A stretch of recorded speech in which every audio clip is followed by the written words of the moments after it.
Hey guys, good afternoon. I apologize for the delay. I actually needed to finish reading the chapter. I got behind with my birthday, or not my birthday, but my son's birthday celebrations. So as you saw, my big little man is 4. I am so excited. He's so smart, so talented, so handsome, and I'm just excited to see where this next year takes him. So I just took extra time, really just spending time with him and just celebrating my baby. So I, again, apologize for the delay, but here we are. So I'm going to just dive right in. Today we're going over chapter 11, which talks about boundaries and work. And I think a lot of us really need to get a grip with this for ourselves. Because I think there is a big issue with people not creating those healthy boundaries with their job. And there's a really great example, if you notice, with Japan, how people are overworked. I thought, and this is kind of going off a little bit, but at the same time, it does talk about this topic with people that work in Japan.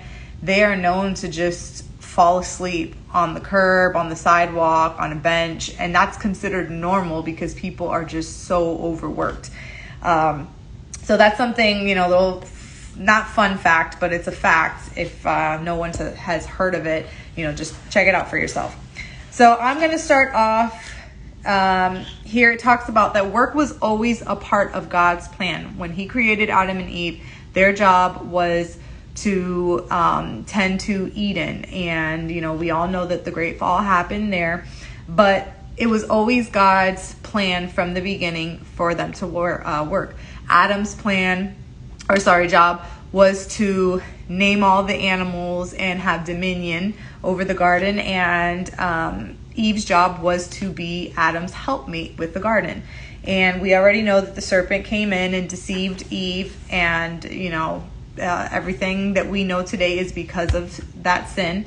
And yeah, guys, so I know a lot of times, and I was thinking as I was reading this, that there's so many people out there that just get this notion of all I want to do is just sit on a beach and eat grapes all day long and just not have to work, but money keep coming into my account. That's not the way it works. And I'm sure it would be nice, but I'm going to give you guys a rude awakening. So if you think in society, every time someone passes away, rest in peace, their soul, yes, your soul's at rest, but it does not mean that you're floating on clouds in the heavens. You're working, okay? God still has a plan after this life that we're living.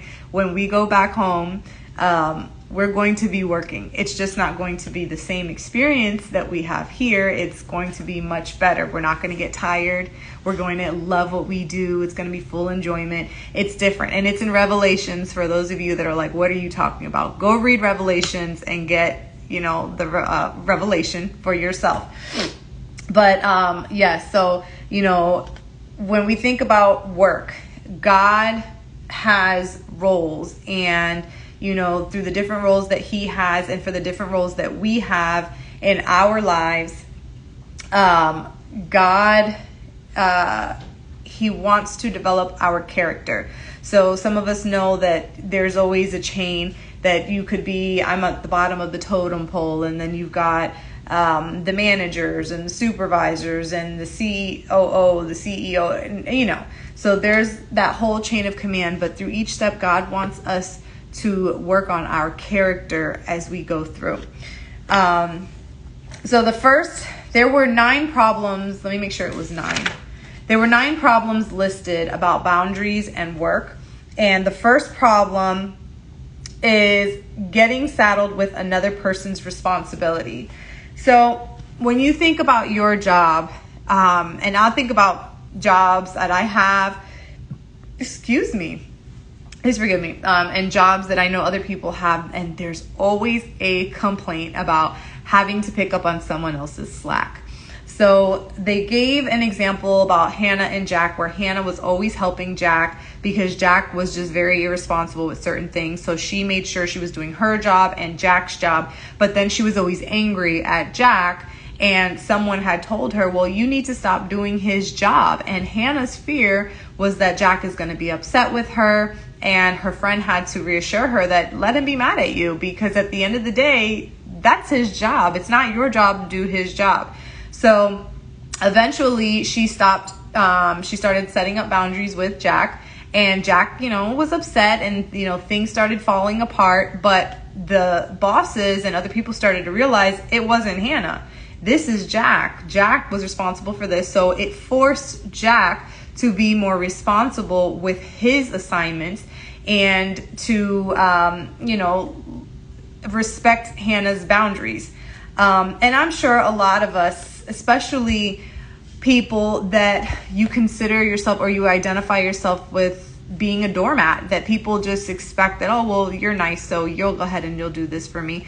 You have to use whatever is happening to you as an opportunity to see that the problem here is not just that this person is irresponsible, but that the problem is that I am allowing them to continue to use me and take me for granted. So if you find yourself to be a Hannah, start telling people no. Start putting those boundaries up. It doesn't make you a mean person or a bad person. It means that you are human and that you have the right to say no. Don't let people abuse your yes. The second problem that they talked about was people working too much overtime. And I'm sure, especially now with the way the prices are just all around, people are either working overtime at their job or they're working multiple jobs to supplement the loss of income because of inflation. Now, it didn't talk necessarily about inflation, but it just talked about having a problem with working too much overtime. And they gave a very interesting example where, did I write the name down? Her name was Lori. And Lori was hired to work 20 hours for her boss. And when she received all the work from her boss, on day 2, she went back to her boss and she said, hey, you have a problem. And the boss was kind of like, okay, well, what's my problem? And she said, you gave me 40 hours worth of work, yet you need me for only 20. So show me from this pile what is only 20 hours worth.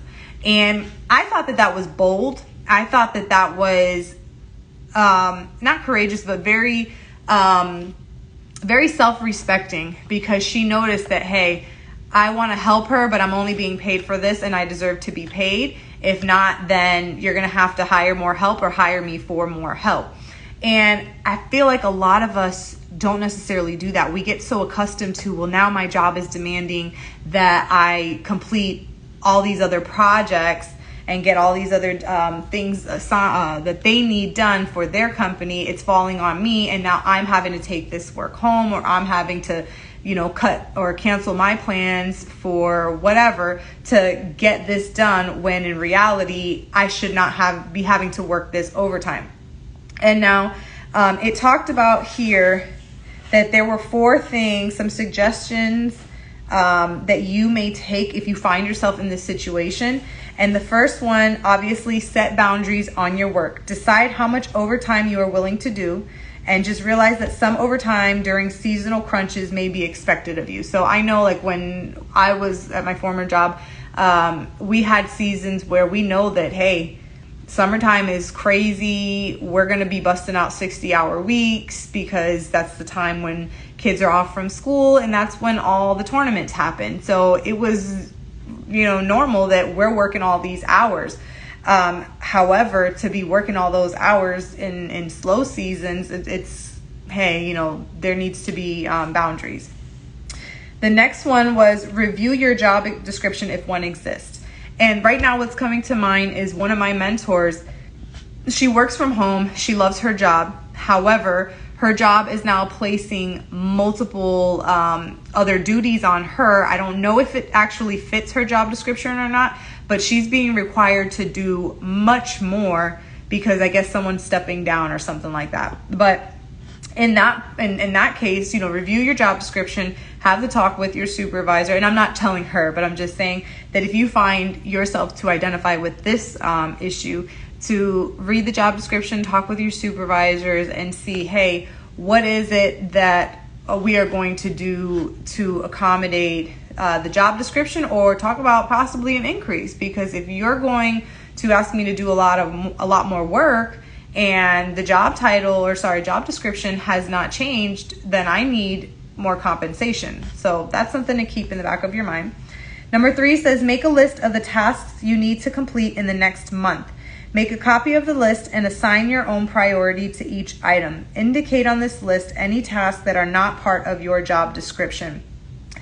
I will say right now, this is giving me flashbacks to when I was the head athletic trainer at one of the high schools I worked at, and also a teacher. And one of the biggest things that they love to do and tell athletic trainers is that, well, you're a teacher, so you're going to get paid your salary because you're a teacher, but you get a stipend to actually be the athletic trainer. But if I wasn't the athletic trainer, you wouldn't have hired me.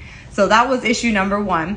And then the second issue was that in my job description, it stated that I would be having to work outside of normal hours, meaning I would have to work Saturdays. And the problem with that, and yes, I'm gonna start stepping on some toes and hurting some feelings, especially if you work in a county that it says that in your job description. If you are part of the union and you are getting paid a teacher's salary, you are under that teacher's salary contract where your work hours are Monday through Friday. So even though they had said that occasionally Saturday, if they are hiring you as a teacher but giving you a supplement to be an athletic trainer, you don't have to work Saturdays. They have the money and they have the funds to cut you a check to be there on Saturdays. And that was something that I used to go toe to toe with my supervisors about, because it was like, y'all don't work Saturdays.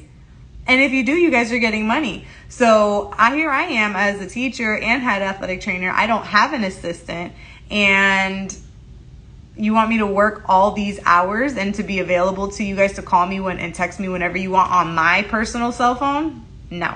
So that was just to give you guys an example, but I wanted to be transparent because I've gone through this before and it's not fun, but you have to set those boundaries, whether people like it or not. You're human. You need, your days too. The last one here, it says, make an appointment with your boss to discuss your job overload. I'm just going to leave it at that. The third problem they mentioned with boundaries and work is misplaced priorities. And a lot of the times people don't think that they are the issue when it comes to boundaries and their job, because they always see the problem as somebody else. They don't see that they are an issue themselves. Well, this is specifically talking about, okay, you have a job. Let's say you have 5 major things to get done and you've got 2 days to get it done.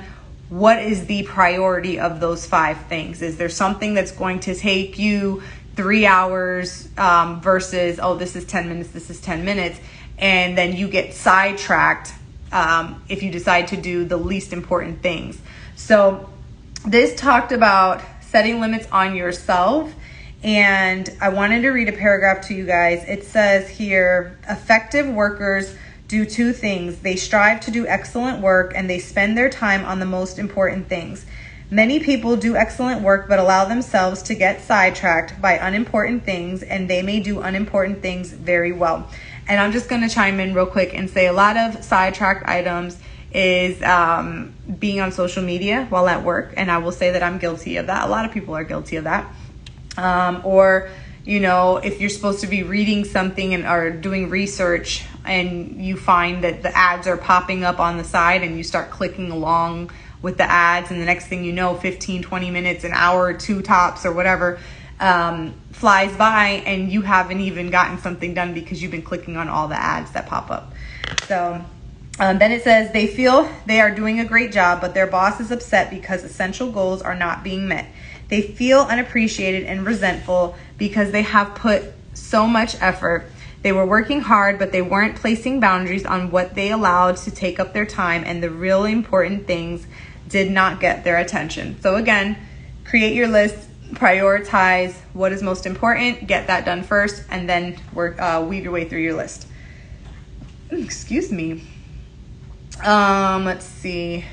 There was another one here I wanted to read to you guys. It says, in addition to saying no to the unimportant, you need to make a plan to accomplish the important things and erect some fences around your tasks.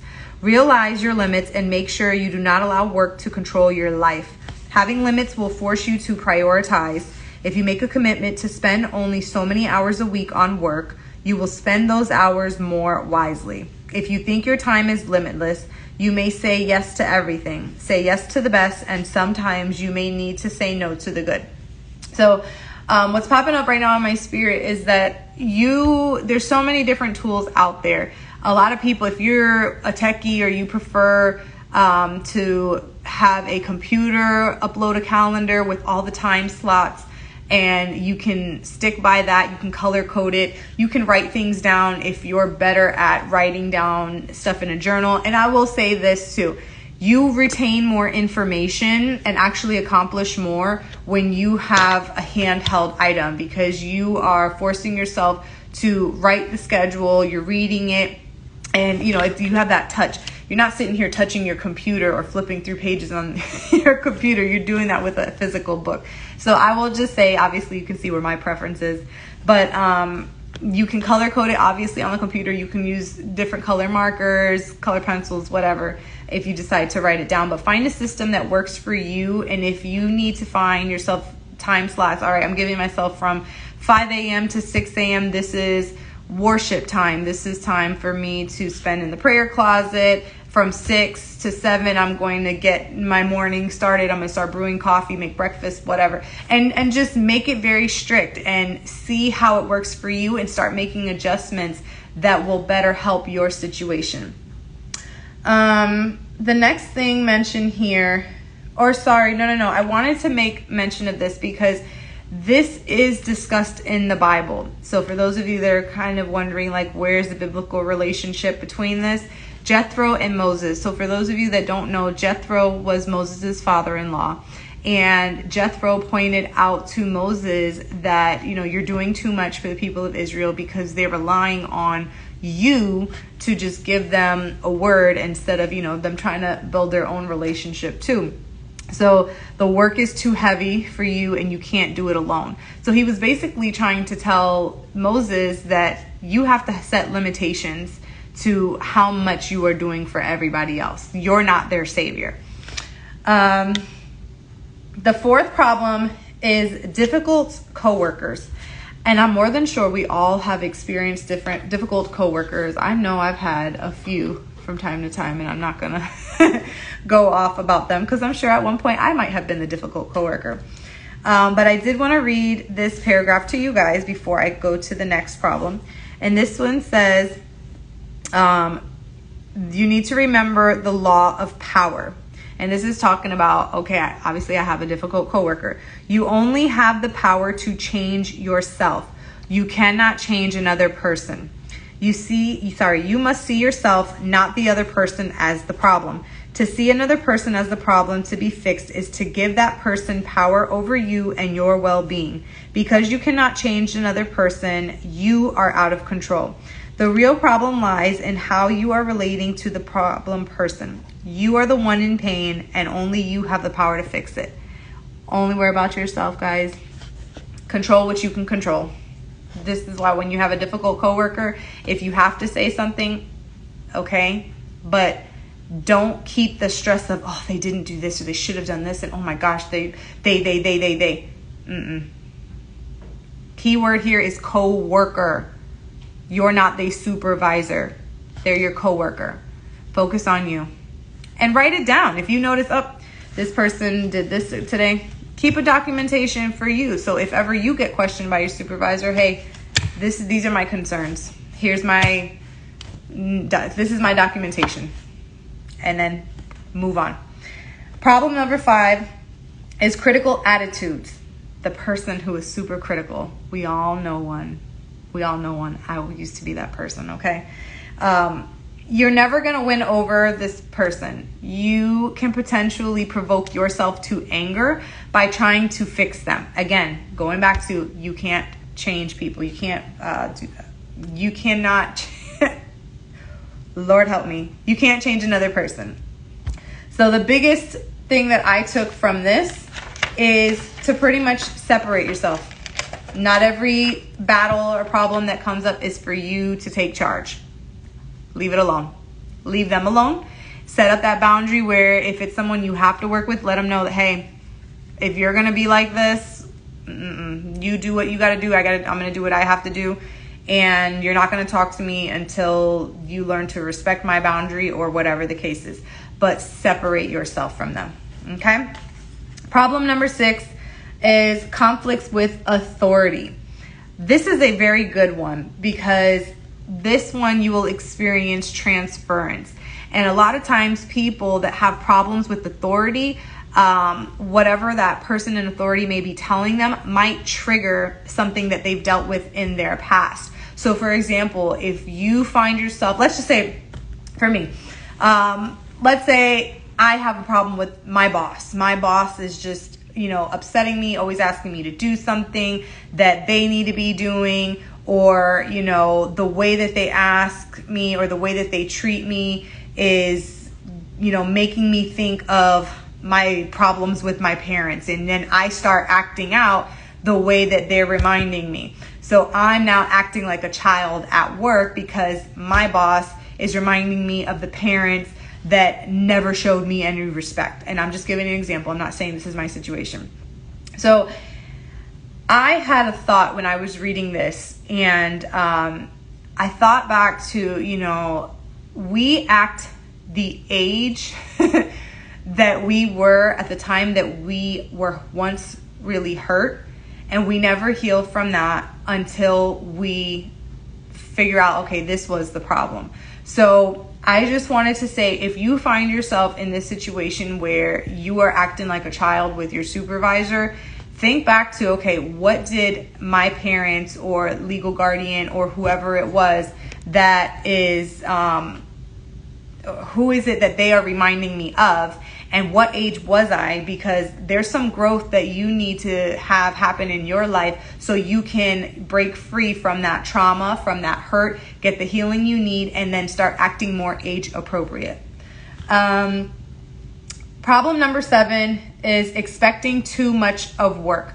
This was a great one because it made me think about even just my past experience where, dealing with a lot of my issues with, if it was my health, my children, being a single mom, dealing with all of these different things, that it's not their job to make life more comfortable for me. And I understand that. The issue with this is that a lot of people, and I will say myself at some point too, was expecting my job to be more like a family structure. And I will say that one of the PowerPoints from my job is that, they mentioned that we become like a family. So in that sense, yes, I was expecting more, but there are people where you don't get that same experience with your job, and you're trying to fill in voids from the people at your job, have them be more like your family than your own family, because there's a missing link somewhere within your own family dynamic. And when it comes to work, a lot of times when we find ourselves in this problem, we don't know that, it's not their responsibility to ask me how I'm feeling every single day. It's not their responsibility to give me the emotional help and support. Now, I will say that there are things put in place if something should happen to you. There are policies and procedures that they follow with mental health, but it's not their job to do the work for you.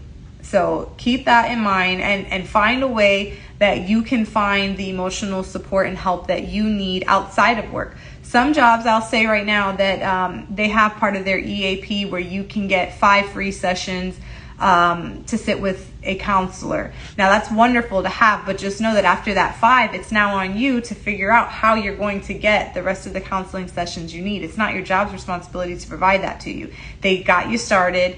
That's where it stops. And then it's up to you to do the rest. So I'll leave that there.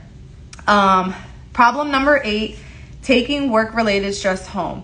I'm going to give my mother a lot of credit with this one, because if there's one thing that woman has never done, she's never brought any stress home from work. Like, that's one thing I wish I got from her, because I've had times where I was bringing work home all the time. I'm sure my ex-husband can testify to that.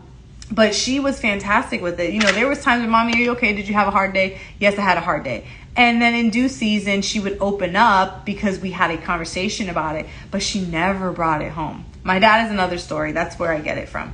But what this talked about is that your work-related stress, you leave it at work. If it's something that, hey, is this something you can help me with and help me find a solution? That's one thing. But when you're just bringing on the stress, oh my God, today I had a hard day at work and this person did this person's job and they did this wrong and now I have to do this and now this boss and now we have a meeting that could have been an email and now this and that.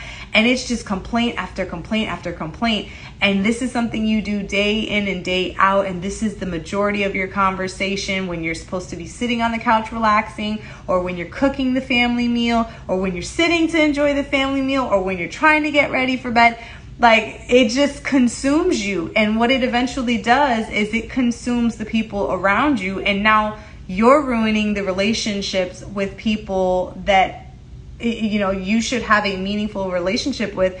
And now they don't want to talk to you. They're cutting you short. Their time on the phone, it's, oh, hey, I can't talk right now. You could text me. And then they text you back whenever. Or, you know, I know I'm speaking from experience, guys, and I know I'm not the only one. But taking work-related stress home, do it responsibly or don't do it at all. Don't put that stress on someone else. They need a break from hearing that too. Everybody has their own stress from work, and it's not to say we can never talk about it, but be responsible and be respectful to others too. Don't dish all your load on them. They're not built to carry your weight either. Then the last problem they talked about was disliking your job. You know, there's that quote that says, when you love what you do, you never work a day in your life. It's so true because, you know, for me, for those of you that know, and I'm not going to harp too much on my story, but I'm an athletic trainer. I'm honestly getting very tired of it because I found what it is God wants me to do. So now it's like, I don't want to do this. I want to focus only on what God's called me to do. So a lot of the trouble that I was having with athletic training is because I wasn't liking the job because I found out who I was in Christ. And that's what this goes to talk about. You know, this section talks about that. And then it also talks about parents living their dreams through their children. I mean, you see it in the sports world all the time. I can't tell you how many times I've sat on the sidelines and watched parents screaming at the refs, screaming at their children.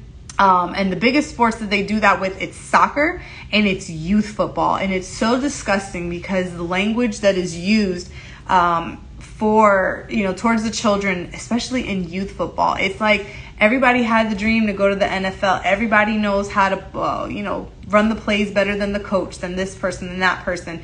And just living their dream through their child. Or the parent where I didn't get to become a ballet dancer, so now my daughter is going to eat, sleep, breathe, everything ballet.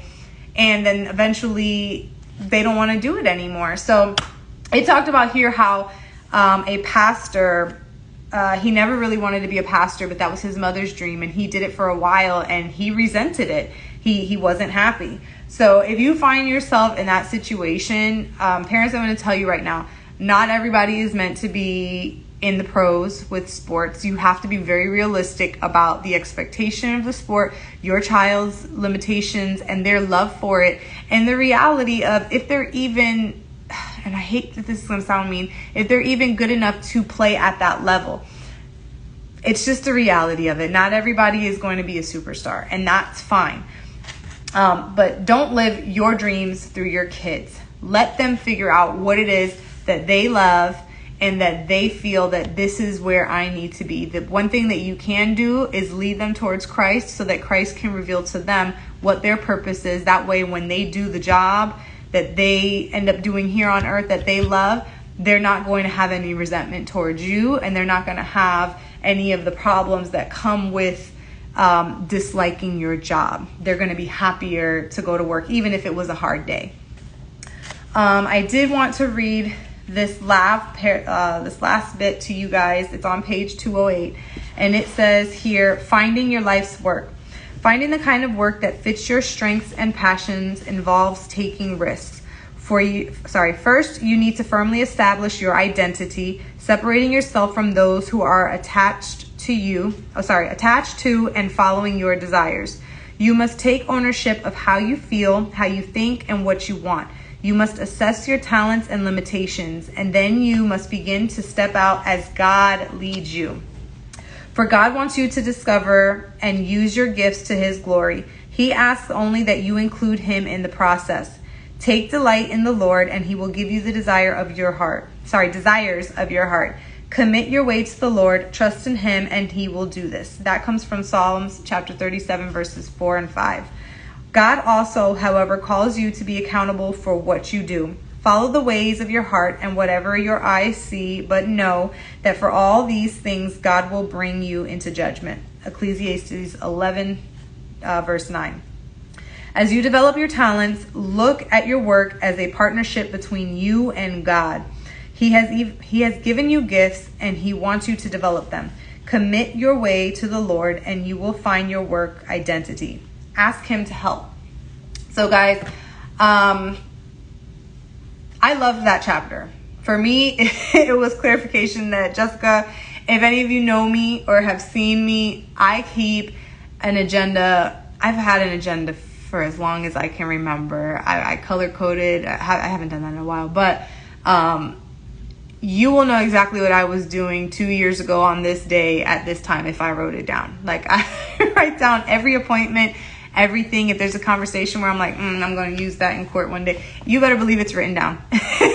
So I write everything down, guys. Everything down. Like, this is my to-do. And a lot of times I get to the end of the day and I'm like, why didn't I do this, and this? So I'm going to put it for tomorrow, not realizing that, hey, what is the time frame this needs to be done versus when the others need to get done, and actually prioritize. So as I read this to you guys, and as I read it in my alone time, I had my own revelation of what I need to do in my life to create a healthy work-life balance and create healthy boundaries for myself so that I can do a great work, because why be mediocre, right? That's all I have for you guys today. Next week is chapter 12, Boundaries and the Digital Age. And it's a very lengthy chapter, but I think it's going to be very relatable for us, because this is the day and age where right now, everything is digital. But I'm not going to start harping on that. We'll save that for next week. As you know, next week on Tuesday, we have Bible study beginning at 6:30.